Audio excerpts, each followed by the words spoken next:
नमस्कार विद्यार्थी मित्रांनो, मी वनवी सर. आज आपण पेज नंबर 28 वरील जे उर्वरित स्टोरी आहे द नेकलेसची ते आज पाहणार आहोत.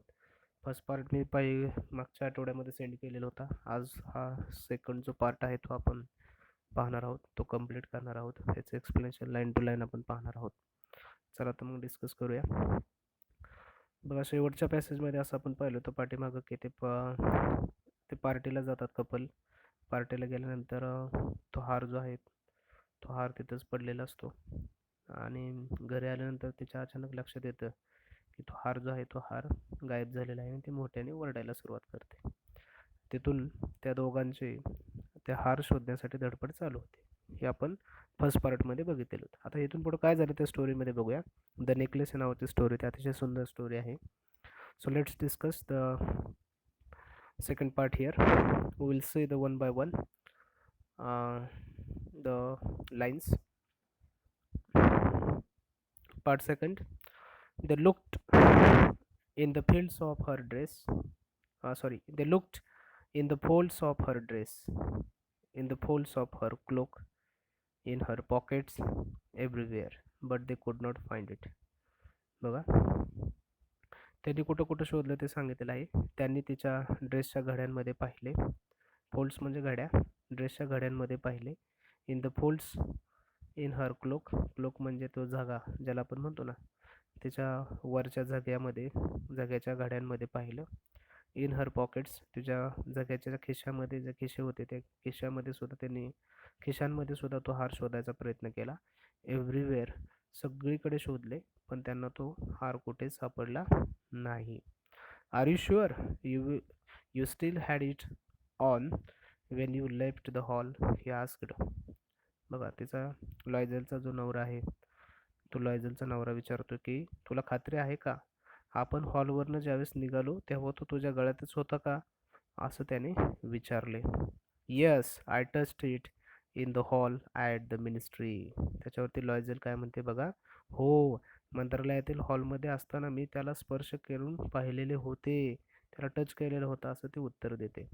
But if you had lost it in the street we would have heard it fall. It must be in the cab.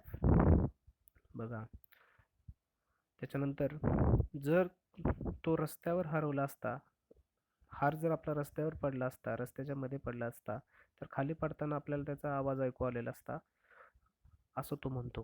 किंवा it must be in the cab, नक्कीच तो टॅक्सीमध्ये पडला असेल. आपण ज्या टॅक्सीने पार्टी झाल्यानंतर ज्या टॅक्सीने आपण घरी आलो त्या टॅक्सीच्या कदाचित त्या टॅक्सी ड्रायव्हरला सापडलेला असावा किंवा त्या टॅक्सीमध्ये तो हार पडलेला असावा, असं तो म्हणतो. Yes, that's probably it. Did you take his number. हो, असं असू शकेल. आणि तुम्ही तू टॅक्सीचा नंबर घेतला आहेस का, किंवा तुम्ही त्या टॅक्सीवाल्याचा नंबर घेतला आहे का, असं ती त्या नवऱ्याला विचारते. नो, तो म्हणतो नाही. दे स्टेअर्ड ॲट इच अदर स्टंट. आणि त्यांनी हताशपणे एकमेकांकडे पाहिलं, निराशपणे एकमेकांकडे पाहिलं. शेवटी बघा, at the last Loisel put his clothes on again. आणि शेवटी लॉयझलने काय केले, मिस्टर लॉयझलने पुन्हा अंगावर कपडे चढवले आणि तो काय म्हणतोय बघा, I am going back he said. तो म्हणाला, मी काय करतो, मी परत जातो. तो तिथून निघून जातो. Over the whole route we walked and see if I can find it. आणि तो मी परत जातो असं म्हणतो आणि जिथून आपण चालत गेलो होतो त्या पूर्ण रस्त्यावरून तो सापडतं का बघतो, तो हार कुठं पडला आहे का ते बघतो, असं तो म्हणतो. ही लेफ्ट, तो निघून गेला. She remained in her she remained in her ball dress all night. आणि संपूर्ण हर माइंड ब्लॅक असं म्हटलेलं बघा पुढं. तो निघून गेला. ती सुन्न डोक्याने रात्रभर तिच्या पार्टी ड्रेसमध्ये तशीच बसून राहिलेली होती. Her husband return at about 7 o'clock. He had found nothing. तिचा जो नवरा आहे तो नवरा मिस्टर लॉयझेल, तो आता घरी आलेला होता. त्यावेळेस संध्याकाळचे 7 वाजलेले होते, जवळजवळ 7 वाजून गेलेले होते आणि त्याला काहीच सापडलेलं नव्हते. He went to the police station, तो पोलीस स्टेशनकडे गेला. To the newspapers to offer a reward, तो वर्तमानपत्राच्या कार्यालयात जाऊन गेला आणि तिथं त्याला सांगितलं, त्यांनी ऑफर अ रिवॉर्ड, त्यांनी काय केलं, इनाम द्यायचं ठरवलेलं होतं, जाहिरात द्यायची ठरवली होती आणि त्या जाहिरातीला खाली पैसे द्यायचं ठरवलेले होते. To the cab companies everywhere the tiniest glimmer of hope led him, तो पोलिसांकडे गेला, वृत्तपत्राच्या कार्यालयामध्ये गेला, टॅक्सीच्या कार्यालयांमध्ये गेल्या, जिथं कुठं अंधुक आशेचा किरण वाटेल तिथे सगळीकडे जाऊन त्याने चौकशी केली. बघा इथं फ्रेज आलेला आहे, the tiniest glimmer of hope. Glimmer of hope म्हणजे काय, आशेचा अंधुक किरण वाटणे, त्याला ग्लिमर ऑफ होप असं म्हटलं जातं. आणि हा जो आशेचा अंधुक किरण होता, ह्या आशेच्या किरणाने त्याला सगळीकडे घेऊन गेलेला होता, परंतु त्याच्या हातामध्ये आता काहीच राहिलेलं नव्हतं. शी वेटेड ऑल डे, संपूर्ण दिवसभर या घडलेल्या she waited all day in despair at this frightful disaster, ती या घडलेल्या वाईट अनर्थामुळे काय झाली होती, निराश झालेली होती आणि संपूर्ण दिवसभर त्याची फ्राईटफुल डिझास्टर म्हणजे अनर्थ, घडलेला वाईट अनुभव, येणारा वाईट अनुभव, डिस्पेअर म्हणजे निराश होणे, या वाईट अनुभवामध्ये जो तिला निराशेचा अनुभव आलेला होता, वाईट अनुभव आलेला होता, या वाईट अनुभवातून ती दिवसभर काय करते त्याची वाट पाहत राहिलेली होती. लॉयझल returned in the evening, a hollow, a pale figure. He had found nothing. बघा लॉयझल आहे, तो काय झालेला होता, संध्याकाळी हताश होऊन थकून लॉयझल घरी परत आलेला होता, त्याच्या हातात काहीच लागलेलं नव्हते. अ हॉलो पेल फिगर म्हणजे निस्तेज, पेल म्हणजे काय, निस्तेज, नाराज अशा आकृती ती पुढे आलेली होती, अतिशय कंटाळलेला होता, चेहऱ्यावर निराशेचे भाव होते आणि ही हॅड नथिंग फाउंड, किंवा ही हॅड फाउंड नथिंग, त्याला काहीच सापडलेले नव्हते. You must write to your friend, he said, तू काय कर, तुझ्या मैत्रिणीला पत्र लिही आणि तिला सांग, ही सेड, तो म्हणाला, tell her you have broken the clasps of her necklace, that you are having it mended. It will give us a time to look some more. आता त्याने एक आयडिया सांगितलेली आहे, तो तिला म्हणतोय, एक काम कर, तू काय कर, तुझ्या मैत्रिणीला पत्र लिही किंवा कळव, तिला मेसेज कर, तिला सांग की तू काय कर की तुझा जो हार होता, तुझ्या मैत्रिणीचा जो हार होता तो आणलेला, त्या हाराचा फासा जो असतो ना, क्लॅप्स म्हणजे काय, फासा किंवा हुक ज्याला आपण म्हणतो, तो हुक तुटलाय म्हणून सांग आणि तो हार दुरुस्तीला दिलाय असं तिला सांग, म्हणजे आपल्याला काय मिळेल, आणखी थोडा, it will give us time to look somewhere, आणि ह्याच्यामुळे काय मिळेल, आपल्याला थोडा वेळ मिळेल, दुरुस्त करायला टाकलाय नेकलेस असं तिला सांग असं तो म्हणतो. She wrote as he dictated, जसं त्यांनी कळवलेले होते, लिहिलेले होते. She wrote as he dictated म्हणजे ज्याला आपण म्हणतो कळवणे, सांगणे, लिहिले लिहिणे, त्यांनी जसं सांगितलेलं होतं तसं तिने लिहायला त्या मैत्रिणीला सांगितलेलं होतं.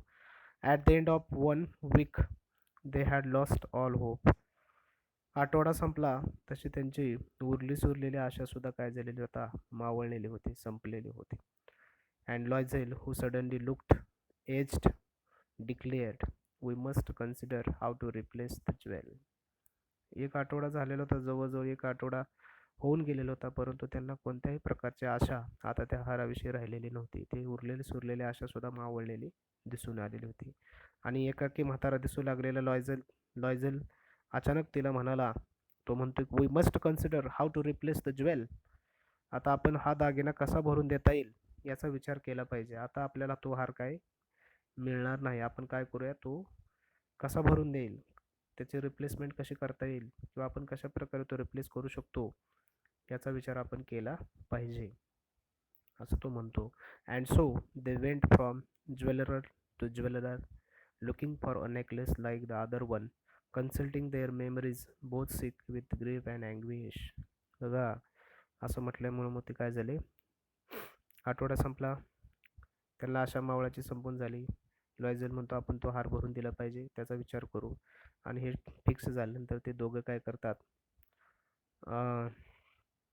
आपल्या स्मरणशक्तीला थोडासा ताण देतात आणि हुबेहूब त्या हारासारखा दिसणारा हार शोधायला सुरुवात करतात. म्हणून ते एका सराफाच्या दुकानाकडून दुसऱ्या सराफाच्या दुकानाकडे जातात, फिरत राहतात.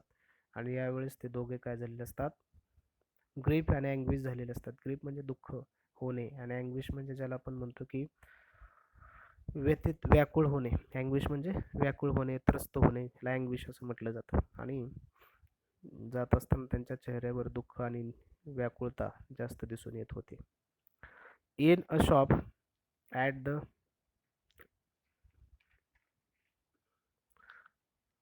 पॅली पॅलिय रॉयल, बघा, इन अ शॉप पॅर पॅलिस पॅली पॅले उच्चार आहे त्याचा. In a shop at the Palais Royal they found a string of diamonds which seemed to be exactly what they were looking for.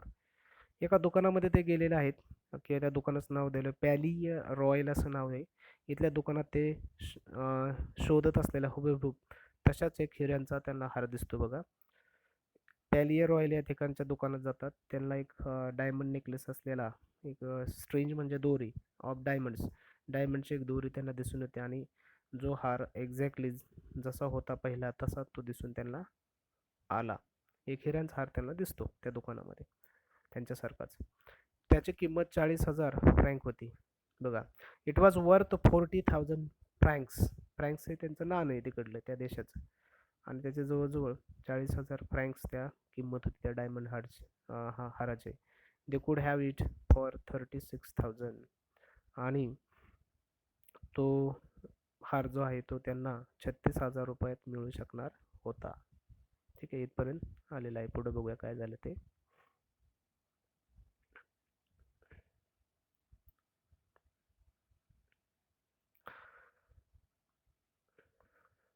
So they begged the jeweler not to sell it for 3 days.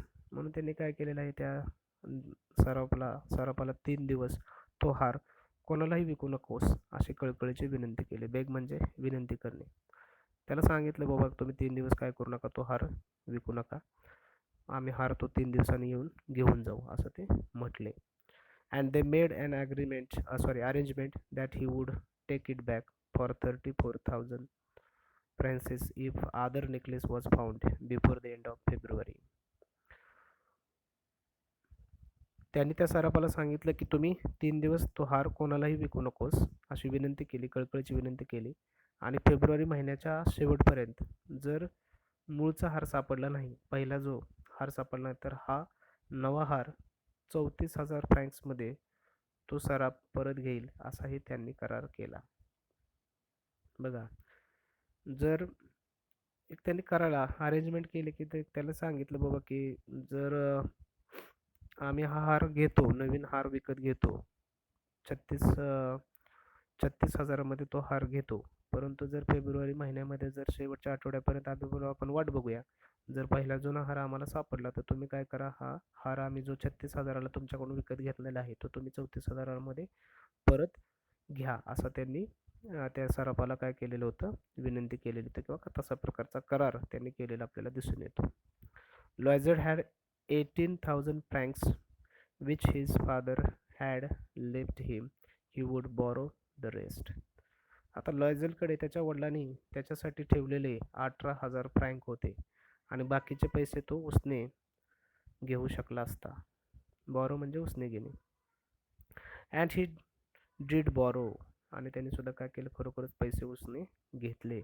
He gave notes, made ruinous agreements, dealt with every type of money lender. आणि 18 francs जे होते, 18 म्हणजे 18 francs जे पैसे होते ते त्याच्या वडिलांनी त्याच्यासाठी ठेवलेले होते, बाकीचे पैसे त्याला उसने घ्यायचे होते. आणि खरोखरच त्यांनी ते पैसे उसने सुद्धा घेतले, लिखित पावत्या केल्या, करार केले. सर्व प्रकारचे सावकार जे होते, मनी लेंडर म्हणजे सावकार, every type of money lender म्हणजे प्रत्येक प्रकारचे सावकार, असे त्यांनी काय केले, ॲग्रीमेंट्स केले. रिनियस ॲग्रीमेंट्स म्हणजे ज्याला आपण ते जाचक करार केले, सौदे केले. Then he went to get the new necklace and let down on the jewellers counter 36,000 francs. त्याच्यानंतर त्याने काय केलं, ते 18 फ्रँक्सपासून जवळजवळ 36,000 फ्रँक्स त्याने गोळा केलेले होते. 36,000 नाणी ते गोळा केलेले होते आणि तो नाणी घेऊन तो काय केला, त्या सावकाराकडे गेला किंवा त्या नेकलेस ज्वेलरकडे गेला आणि त्या ज्वेलरकडे काय सांगितलं, ते तो पैसे घेतले, आणलेले जे पैसे होते त्याने काय केले, त्या काउंटरवर दिले. When the when Madame Loisel took the necklace back, Madame Forestier said coldly, "You should have returned it sooner. I might have needed it." बघा, त्याच्यानंतर 36,000 फ्रँक्स त्यांनी दिले, हार विकत घेतला, घरी आले. घरी आल्यानंतर त्यांनी किस्सा सांगितलाय बघा. मादाम लॉयझेल जेव्हा हा हार परत करण्यासाठी मादाम फॉरेस्टियर्सकडे आले. आता हे मादाम लॉयझेल कोण आहे, तर आपल्या ती मुलगी आहे मादाम लॉयझेल, आणि मादाम फॉरेस्टियर जे आहे, मादाम किंवा मॅडम फॉरेस्टियर जे आहे, ती तिची मैत्रीण आहे श्रीमंत, जिच्याकडून तिने हार विकत घेतलेला होता. ज्यावेळेस आता ही मादाम लॉयझेल हार देण्यासाठी त्या मादाम फॉरेस्टियरकडे गेली, त्यावेळेस मादाम फॉरेस्टियर काय म्हणते त्याला, तिला काय म्हणते बघा, तू हा जो हार आहे, you should have return it सुनर, तू हार हा लवकर खरं तर द्यायला पाहिजे होता. I might have needed it, कदाचित मला याची गरज पडली असती, असं ती म्हणते. From then on Madame Loisel knew the horrible life of the very poor. आणि त्यानंतर दरिद्री लोकांचे आयुष्य काय असते, गरीब लोकांचे आयुष्य काय असते, हे त्याचा दारुण अनुभव मादाम लॉयझेलला आलेला होता किंवा आठवू लागलेला होता. But she played her part heroically, परंतु ती तिची जी भूमिका होती, ती भूमिका मोठ्या धीराने तिने निभावलेली आपल्याला दिसून येते. हेरोइकली म्हणजे मोठ्या धाडसाने तिने तिचा तो रोल काय केलेला होता, निभावलेला होता. The dreadful depth must be paid. बघा, डेप्ट म्हणजे कर्ज, ड्रेडफुल म्हणजे भयानक. कर्जाचा प्रचंड मोठा डोंगर आता तिला फेडायचा होता. शी वुड पेज, ती आता ती फेडणार होती, निभावणार होती, ती करणार होती. दे डिसमिस्ड देअर मेड, आता त्यांनी काय केलं होतं, आता त्यांच्यावर कर्जाचा बोजा झालेला होता, तो हार त्यांनी विकत घेतलेला होता. दे डिसमिस्ड देअर मेड, त्यांनी ते घरामध्ये जे मोलकरीण कामाला आलेले होते, ते मेड जे आहे ते मोलकरीण कामावून काढून टाकली. They changed their lodgings, they rented a garret under the roof. बघा, त्यांनी आपले जे चेंज्ड देअर लॉजिंग्स म्हणजे काय, ज्याला आपण म्हणतो की राहण्याचं जे ठिकाण आहे, ते ठिकाण काय केलं त्यांनी, जे घर आहे ते घर बदलले. एका छप्पर असलेल्या पोटमाळ असलेल्या खोलीत ते काय झाले, भाड्याने राहू लागले. She came to know the drudgery of housework, the odious labours of kitchen. घरातील अपार कष्टाची, स्वयंपाकघरातील नावडत्या रटाळ कामांची तिला आता जाणीव झालेली होती. शी वॉश्ड द डिशेस, ती आता रोजची धुणी भांडी करायला लागलेली होती. The dirty linen, she carried the garbage down to the street every morning. आता रोज सकाळी ती काय करत होती, गार्बेज म्हणजे कचरा, कचरा घेऊन खाली जात होती त्या रस्त्यावर कचरा गाडीत टाकायला.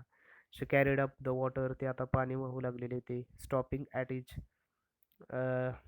Landing to catch her breath and dressed like a commoner.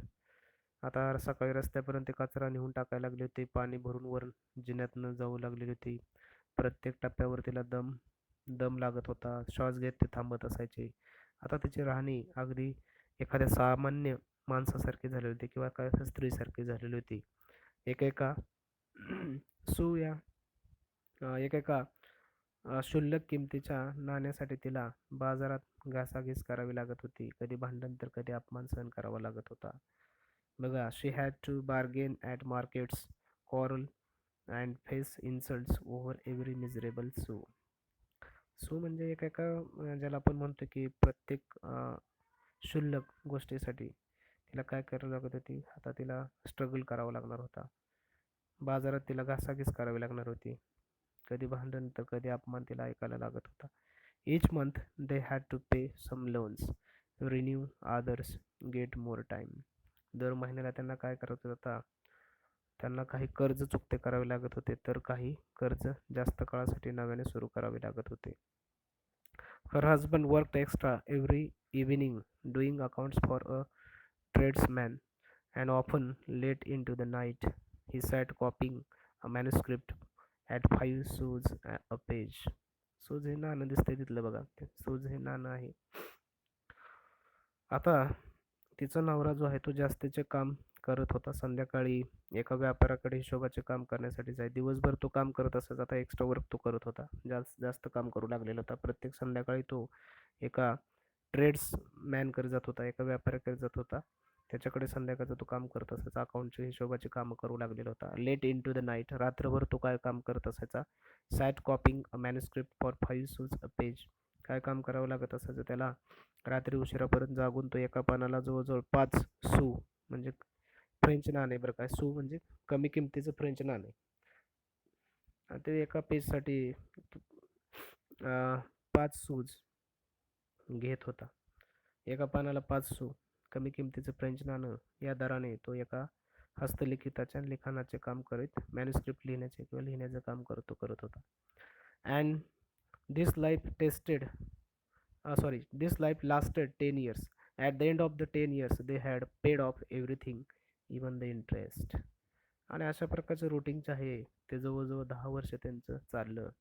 At the end of the 10 years, 10 वर्ष संपल्यानंतर सरते शेवटी त्यांनी they had paid of everything आणि प्रत्येक जणाचे पैसे काय केलेले होते.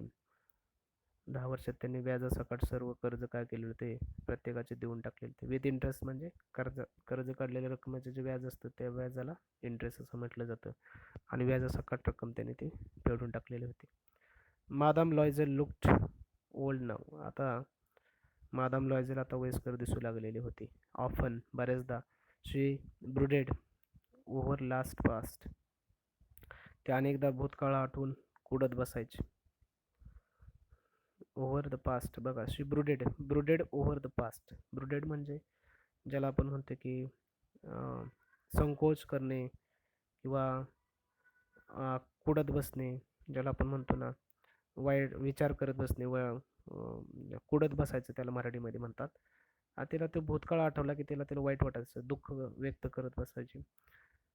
What would have happened if she had not lost that necklace.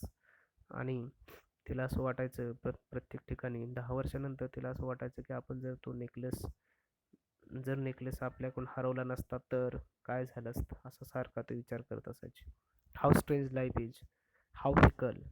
बघा आपले जीवन जे आहे ते किती भयंकर आहे. आपल्या हातून जर हरवला नसता किंवा गेला नसता तर किती भारी झालेलं असतं.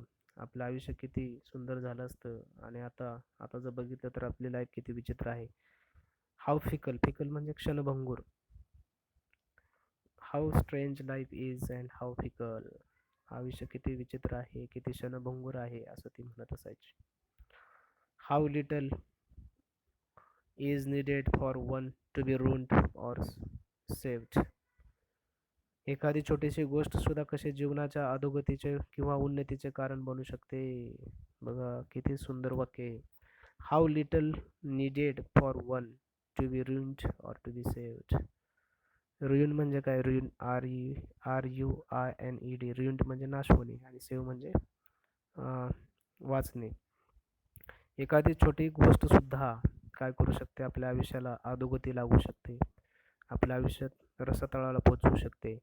आणि एखादी छोटीशी गोष्ट सुद्धा आपले आयुष्य बदलून टाकू शकते असं ती म्हणते. उदाहरणार्थ फॉर एक्झाम्पल त्यांनी जो डायमंड नेकलेस जो घेतलेला होता तो डायमंड नेकलेस जर त्यांच्याकडून हरवला नसता, लॉस्ट झाला नसता, तर कदाचित आजची परिस्थिती जी आहे ती वेगळी असते. म्हणून तिला काय करत असायचं, दुःख वाटत असायचं. 10 वर्षानंतर तिला ज्यावेळेस ते कर्ज फेडलं, त्या 36,000 फ्रँक्स जे कर्ज त्यांनी फेडलं, त्यावेळेस त्याला हा विचार डोक्यामध्ये येऊ लागला की लाईफ किती स्ट्रेंज आहे, किती विचित्र असते. एका क्षणात आपण किती पाठीमागं गेलो, एका क्षणामध्ये जर आपल्याकडे तो हार असतात किती पुढे गेलेलो असतो असं ती म्हणू लागली. बघूया पुढं काय म्हणते.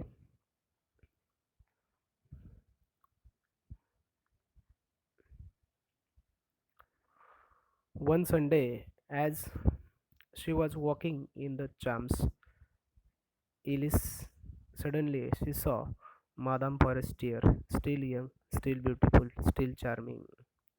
बघा, एका रविवारी शाम्पस एलिझेम, काय नाव आहे त्याचं, एलिज शाम्प्स एलिज मधून जात असताना तिला अचानक मादाम फॉरेस्टियर दिसली. आणि ही शी सॉ मादाम फॉरेस्टियर, हे ठिकाणाचं नाव आहे, शाम्स एलिज हे ठिकाणाचं नाव आहे. या ठिकाणी ती काय करते, त्या मादाम फॉरेस्टियरला, तिच्या मैत्रिणीला ती बघते. आता ती मैत्रीण जी आहे ती मादाम फॉरेस्टियर, जिच्याकडून तो हार विकत घेतलेला होता, अतिशय श्रीमंत होती, तिची कॉन्व्हेंटची स्कूलमधली मैत्रीण होती, हे आपल्याला माहितीच आहे. परंतु ती 10 वर्षानंतर सुद्धा ती कशी दिसत होती, स्टील यंग, अजूनही ती यंग दिसत होती, स्टील ब्युटिफुल, अजूनही ती सुंदर दिसत होती, स्टील चार्मिंग, अजूनही आकर्षक तशीच दिसत होती. आणि मादाम लॉयझेलने ज्यावेळेस तिला बघितलं, तिला थोडंसं वाईट वाटलं. का बरं? Madame Loisel felt emotional. तिला थोडंसं ते बघितल्यानंतर ती भावूक झाली, तिला वाईट वाटू लागलं. Should she speak to her? Yes of course. तिला असं वाटू लागलं की तिच्याशी बोलावं की नको, मनाशी विचार करू लागली. येस ऑफकोर्स, हो नक्कीच बोललं पाहिजे. And how that she had paid, how and now that she had paid and she would tell her all, why not.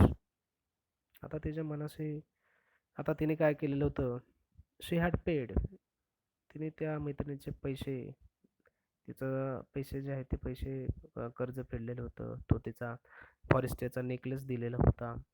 आणि तिचं मन तिला सांगत होते की आपण आता कर्जातून मुक्त झाल्यानंतर तिला सर्व काय सांगायला पाहिजे का, सांगितलं तर काय हरकत आहे का, होय, का नाही सांगितलं पाहिजे. म्हणून याचा विचार करून ती मनामध्ये पुढे जाते. पुढे गेल्यानंतर काय होतं बघा. She went up to her, good morning Jenny. Jenny, ती पुढे गेल्यानंतर म्हणते, गुड मॉर्निंग जेनी, कशीस तू? The other astonished to be addressed so familiarity by this common woman did not recognize her. She stammered, but madam, madam, I don't know, you must have made a mistake. बघा, सुप्रभात जिनी तिच्याशी जाऊन ती जवळ म्हणते. तिने एका सामान्य ती एका सामान्य महिलेने इतक्या जवळकीने आपल्याला हाक मारावी याचे आश्चर्य वाटून तिला ओळखले नाही. ती गडबडून काय म्हणाली, पण मादाम, मी तुम्हाला ओळखत नाही, तुमची काहीतरी चूक होते, असं ती म्हणते. नाही, no, I am the Mathilda Loisel. नाही, मी मॅथिल्डा लॉयझेल आहे. Her friend uttered a cry, oh my poor Mathilda, now you have changed. बघा, सुरुवातीला मादाम मॅथिल्डा जे आहे ते मॅथिल्डा आपल्या फॉरेस्टियरकडे जाते, मैत्रिणीला गुड मॉर्निंग म्हणते, कशीस तू? आणि परंतु मादाम फॉरेस्टर जे आहे ते तिच्यामध्ये कसल्याही प्रकारचा बदल झालेला नव्हता. ती पहिल्यासारखे दिसत होते, सुंदर दिसत होते, अट्रॅक्टिव्ह दिसत होती, चार्मिंग दिसत होती. जवळ गेल्यानंतर ती तिला ज्यावेळेस गुड मॉर्निंग म्हणते त्यावेळेस ते जे मादाम फॉरेस्टर आहे ते फॉरेस्टर तिला ओळखत सुद्धा नाही. ती म्हणते, सॉरी, तुम्ही चूक तर नाही ना करत, मी मादाम फॉरेस्टर नाही, मी तुम्हाला ओळखलं नाही, मी तुम्हाला ओळखलं नाही, असं ती म्हणते. परत मादाम आपली जी मॅथिल्डा आहे किंवा मादाम फॉरेस्टरची जी मैत्रीण आहे मादाम लॉयझेल, ती म्हणते, नाही नाही, मी मॅथिल्डा आहे, तुझी मैत्रीण आहे, तू ओळखत नाहीस का मला? हां, मग त्याच्यानंतर ती म्हणते, हो हो हो हो माझ्या मैत्रिणी, असं म्हणते ती, poor Mathilda, you have now changed, तुझ्यामध्ये किती बदल झालाय ग, असं ती म्हणते. Yes, I have had some hard times since I last saw you, many miseries and all because of you. हो, अगं मॅथिल्डा, तू कशी अस्वस्थ झालीस, तुझी मैत्रीण ओरडली. तिची मैत्रीण म्हणली, होय, तुला शेवटचे ज्यावेळेस मी भेटले होते त्यानंतर माझा खडतर, हार्ड टाइम्स म्हणजे खडतर काळ सुरू झालेला होता आणि प्रचंड हालही झाले. हे सर्व कशामुळे झाले तुला माहिती आहे का? ती म्हणते, फक्त because of you, all because of you, तुझ्यामुळे झालेलं आहे. मी, हाऊ कॅन दॅट बी, कसं काय ते असू शकतं? फॉरेस्टर म्हणते, you remember that diamond necklace that you have lent me to wear the ministry party. बघा, ती म्हणते, तुला आठवतंय का मंत्रालयातील पार्टीसाठी तू मला काय केलं होतं, एक दिवस हार घालायला दिला होतास? येस, वेल, हो, मग, वेल, आय लॉस्ट इट. मी काय केलेला होता, तो माझ्याकडून हरवला होता. What do you mean? You bought it back? तुला आठवते का? असं ती म्हणते, पार्टीसाठी जो तू मला हिऱ्याचा हार दिलेला होता, तू घालायला दिला होतास, तो माझ्याकडून हरवला होता. मग मादाम फॉरेस्टर म्हणते, म्हणजे तू काय विकत तू परत केलास की काय? हुबेहूब तसाच, म्हणजे तू परत केलास की काय तू necklace? I bought you back another exactly like it. हो, मी काय केला, जसा तसा हुबेहूब डायमंड नेकलेस तो विकत घेतला आणि तुला दिला. And it has taken us 10 years to pay for it. आणि त्याचे पैसे फेडण्यासाठी आम्हाला जवळजवळ 10 वर्षे गेले. It was not easy for us. We had very little. आम्ही खूप लहान होतो आणि आमच्यासाठी ती खूप मोठी गोष्ट होती आणि त्याचे पैसे फेडणं आमच्यासाठी फार सोपी गोष्ट नव्हती. But at last it is over and I am very glad. आणि सर ते शेवटी त्या डायमंड नेकलेसचे उसने पैसे व्याजासकट कर्जासकट आम्ही ते फेडून टाकले. तुझा हारही तुला देऊन टाकला. आणि आत्ता 10 वर्षानंतर ते सगळ्या गोष्टी आता आम्ही रिलॅक्स झालेलो आहे. मी खूप आनंदी आहे. ग्लॅड म्हणजे आनंदी आहे असं ती म्हणते. Madame Forestier was stunned. हे ऐकल्याबरोबर मादाम फॉरेस्टर काय झाली, थोडीशी स्टंट झाली. काय झाली? अचंबित झाली, आश्चर्यचकित. तिला वाटलं, हा काय बोलतेस हे? You say that you bought a diamond necklace to replace mine. तू आता म्हणाली की माझा हार देण्यासाठी तू डायमंड नेकलेस विकत घेतला की काय? हार विकत घेतला का असं तुझं म्हणणं आहे? Yes, I didn't notice then. They were very similar. अरे, माझ्या लक्षातच आलं नाही हे. ते दोन्ही अगदी एकसारखे होते असं ते फॉरेस्टर म्हणते. And she smiled with proud and innocent pleasure. असे म्हणून मादाम फॉरेस्टरने काय केलं, त्याचे स्माइल्ड विथ प्राऊड, तिला जरा त्या मैत्रिणीबद्दल गर्व वाटला आणि ती हसली. इनोसंट प्लेजर, तिच्या चेहऱ्यावरचा जो आनंद होता, इनोसंट म्हणजे ज्याला आपण म्हणतो की भावनिक आनंद होता, तो तिच्या चेहऱ्यावर तिला पाहिला आणि तिला हसू आलं. Madame Forestier deeply moved took the both hands. तिने काय केले, तिच्या अंतर्मनामध्ये थोडीशी हालचाल झाली, ती भावना विवश झाली, सद्गत तिच्या मनामध्ये थोडंसं पिळवटल्यासारखं झालं आणि तिने काय केले, ते मॅथिल्डाचे हातामध्ये घेतले आणि ती म्हणाली, oh my poor Mathilde, mine was an imitation. Oh my poor Mathilda और Mathilda, mine was an imitation. It was worth 500 francs at most. अरे बघा, last two lines are very important here. अरे, मॅथिल्डे म्हणतेस तू हे काय केलंस? माझा हार जो होता तो नकली होता. नकली, इमिटेशन म्हणजे नकली होता. आणि त्याची जास्तीत जास्त किती किंमत झाली असती? 500 फ्रँक्स असेल. 500 फ्रँक्सचा तो हार होता. आणि तू काय केलं, नकली हार वर असले आहे असं समजलंस आणि मला तू ओरिजिनल टू डायमंड नेकलेस दिलास आणि त्याचे पैसे तू फेडत बसलीस. अशा प्रकारे सुंदर अशी कथा बघा. म्हणजे शेवटी ही स्टोरी चेंज झालेली आहे शेवटच्या 4 वाक्यानंतर. कदाचित मॅथिल्डा जर बोलली नसते तर आयुष्यभर तिला कधी कळलं नसतं की तो जो हार घेतलेला, तिने घेतलेला जो उसनं हार घेतलेला होता फॉरेस्टियरचा, कदाचित तो हार तिला खरा वाटला असता आणि ही गोष्ट सुद्धा कदाचित तिला कळली नसते. आणि त्या फॉरेस्टरला सुद्धा असं वाटलं नाही की तो हार जो तिने दिलेला होता तो ओरिजिनल आहे, कारण ते दोन्ही सारखे दिसत होते. दोघांचेही मिस्टेक इथे झालेली दिसून येते. आणि सर ते शेवटी फॉरेस्टर जे आहे ते ऑनेस्ट दिसून येते, प्रामाणिक दिसून येते. आणि ते तिच्या मैत्रिणीला, जवळच्या मैत्रिणीला सांगते, अगं तू कशाला केलंस असं? माझा हारच नकली होता, तू मला ओरिजिनल डायमंडचा नेकलेसचा हार दिलास. किती तू इनोसंट आहेस, किती तू भावनिक आहे. तू माझ्यासाठी एवढं केलंस, एवढा हालापेष्टा केला. आता मी काय करेल, मी तुझ्यासाठी तो हार रिटर्न करून टाकेल. याचा अर्थ असा की कष्ट केलेलं वाया जात नाही. जरी तिने सुरुवातीला थोडंसं ज्याला आपण म्हणतो पोटाला चिमटा काढून जरी बचत केली, पैशाची मोलकरीण वगैरे बंद केली, बाजारात जाऊन ती स्वतः भाजी आणू लागली, कचरा टाकू लागली. असे पैसे तिने सेव्हिंग करायला सुरुवात केली. याचा फायदा तिलाच झाला शेवटी. आणि तो हार बी ओरिजिनल जो हार तिने फॉरेस्टरला दिलेला होता, तो फॉरेस्टरचा हार आता तिचाच होणार होता. कारण फॉरेस्टर तिची मैत्रीण जी होती ती प्रामाणिक होती, ऑनेस्ट होती. आणि कदाचित तो हार तिने काय केलेला असावा, तिला दिलेला असावा. अशा प्रकारे इथं ही सुंदर स्टोरी इथे संपलेली आहे. वाचा. त्याच्यामध्ये नवीन नवीन शब्द आलेले आहेत, त्या शब्दाचा अर्थ लिहून काढा आणि वर्कबुकमध्ये ही स्टोरी त्याचे प्रश्न उत्तरं लिहून काढा. ठीक आहे. Thank you so much.